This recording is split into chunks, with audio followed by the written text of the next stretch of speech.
In terms of the university, President Graham Spanier is out. You don't see stuff like this very often. Take a look here behind me. This car, we're told by Harrisburg police, was driven by a young man. Sandusky himself may take the stand to explain why he thought it was normal to shower with kids. And I want to show you something really quickly, too. This is a little bit of good news. Over here, panning over here, right here, where these boots are, that's where the river was earlier today, and you can see it's receded a lot. Well, Val, this is the second time residents here on Walton Street in Lemoyne Borough at the end of this cul-de-sac have had to deal with this in the last 4 months. Let me show you where the problem is originating. It's this manhole right here. Well, this is the headline on the Daily Student newspaper today. May no act of ours bring shame. A lot of homes and businesses are in the dark right now. Luckily, we are standing underneath a streetlight that is on. Well, both Joe and Scott Paterno were swarmed by reporters this afternoon as JoPa headed off to practice. There had been talk all day long after that canceled press conference of a possible off-campus press conference with the Paterno family, but it doesn't look like that's going to happen right away. I know you guys have a lot of questions, and I was hoping I was going to be able to answer them today, but we'll try to do it soon as we can. Can't do it today. Coach, did Graham Spanier tell you not to? Now, according to an article in the New York Times, sources close to the university say JoPa's days are numbered here.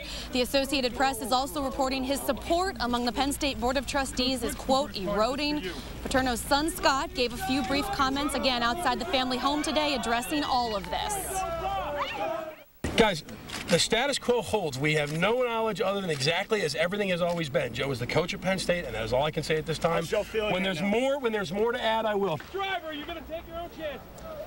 And again, after that, JoPa heading off to practice. And in the last hour here, I want to show you guys, there's been a lot of support rallying around JoPa here in State College and on the University of Penn State.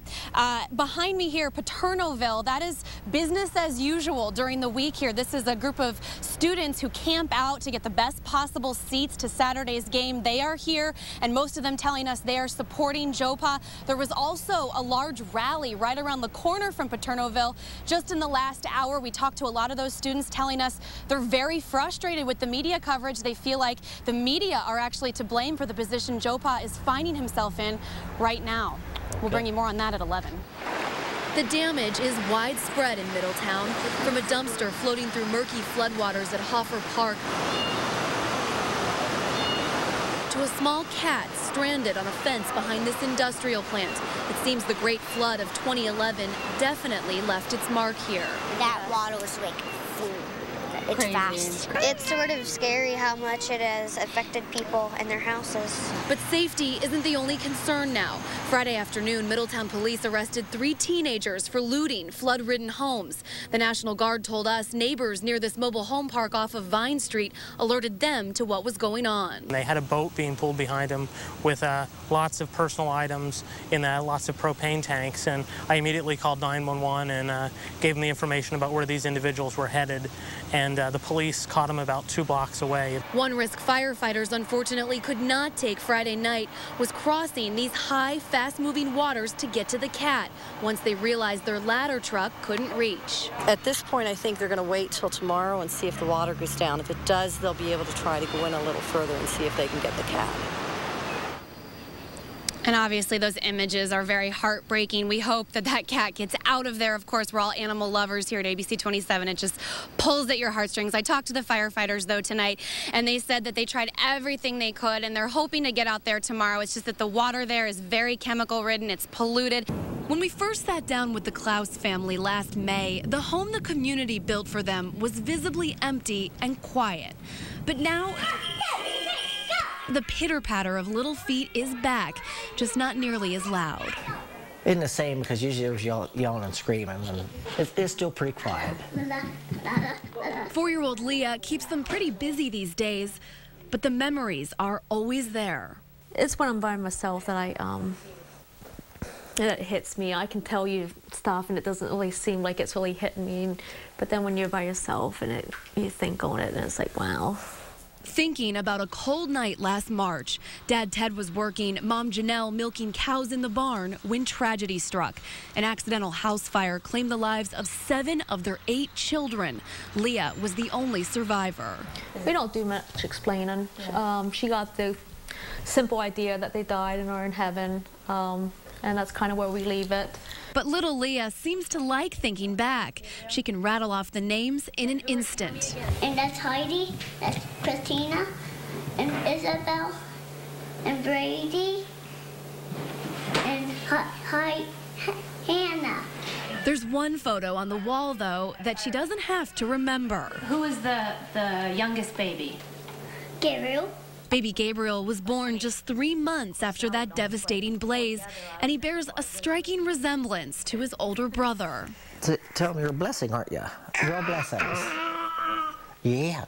We asked Ted and Janelle what keeps them going. They say though it's not easy, their answer is. You have your 2 children that are here that you got to think about, and life just keeps going on. You can't just sit down and you know, stop living. Come on. And soon 2 will become 3. The Klauses are expecting a baby girl in June, a blessing they hope will continue to bring a little light back into their lives.